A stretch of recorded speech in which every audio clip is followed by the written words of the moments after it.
Hey, True Believers, Valentine here. So we've got the next round for Maranya versus Spike Valentine in Comic Book Fight Night. This time they are arguing what is the best comic book that was started in the 2000s. So I hope you enjoy. Kick back, relax, let's get this party started. Next category, which is going to be started by Spike because he won the point. So guys, tell me, what was the best book started in the 2000s? In the 2000s, I chose Astonishing X-Men by Joss Whedon and John Cassaday because not only was particularly good in a literary and graphic sense, but it actually played a lot into what was the state of the X-Men and what is to be a superhero. And it comes from like an answer to Grant Morrison's excellent New X-Men run, but which Grant Morrison being the quirky guy he just changed a lot of the paradigm of the X-Men and did a lot of self-completion thing like he always does, and it's a fun read.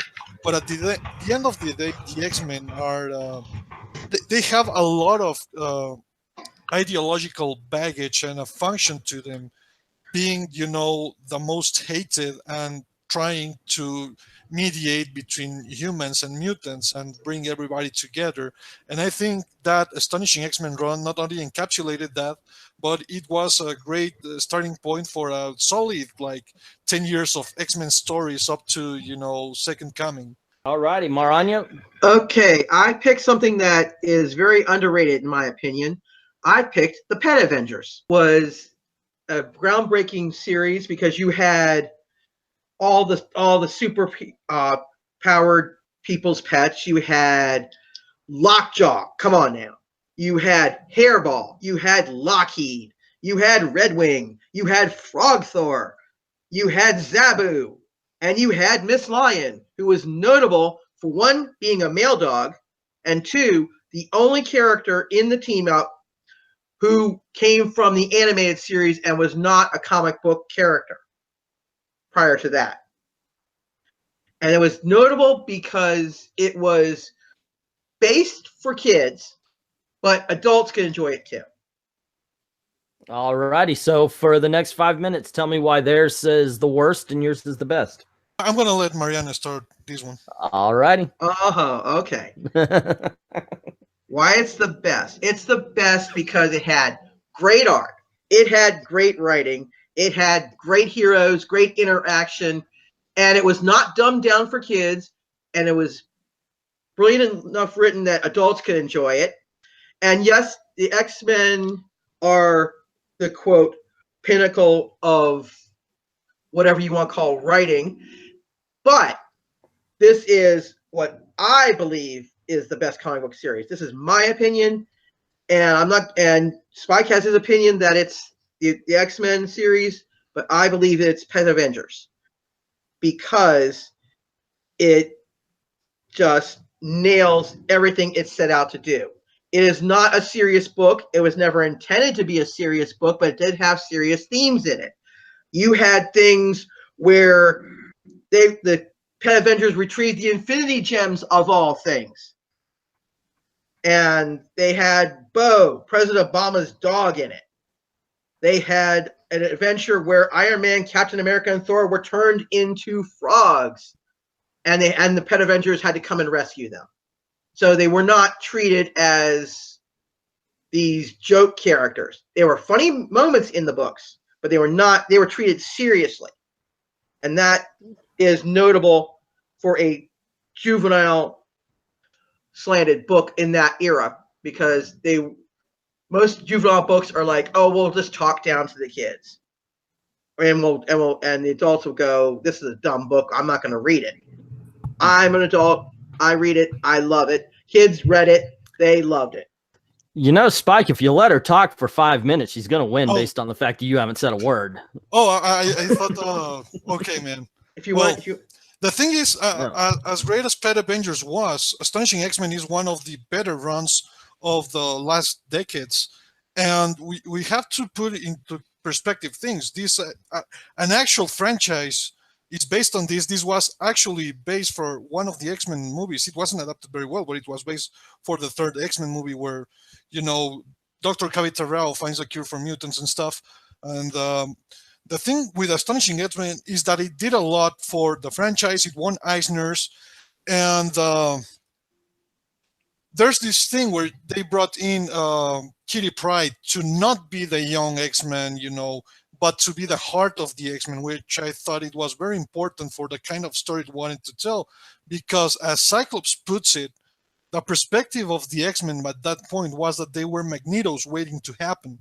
And the X-Men needed to be, you know, the underdog who just overcomes. I mean, it's fine and all that we have great all ages books like the Pet Avengers, but this is a book that I think I would argue could inspire anyone at all ages to, you know, it brings who was the kid of the group, the original kid of the group, and tells you this is an adult that's gonna lead the school to better days. And that even is said by Cyclops, who has been the leader of the team. And she comes in with heart, and the ending, I don't want to spoil it, but the ending is heart crushing if you like the X-Men. Like, it really makes you feel a comic in ways you rarely get to feel them. The way Kitty Pryde went at the end of this series was heart crushing. It was one of the greatest moments of the X-Men of all time. I would say top 3. I would say this story is, you know, in the ranks of Days of Future Past and the Phoenix Saga. But I will argue this: it's one more X-Men book, and you got how many of them out there? Because they are just that good. The X-Men are just that good. No, they are not How necessarily many just Pet that good. Avengers books are there by now? What franchise did this spawn? What is in the hearts of the readers? The readers have been asking for X-Men. They were drowned by all these X-Men books. Maybe in the 90s, not today, and they want this back. And they bring up Astonishing X-Men as an example every single day.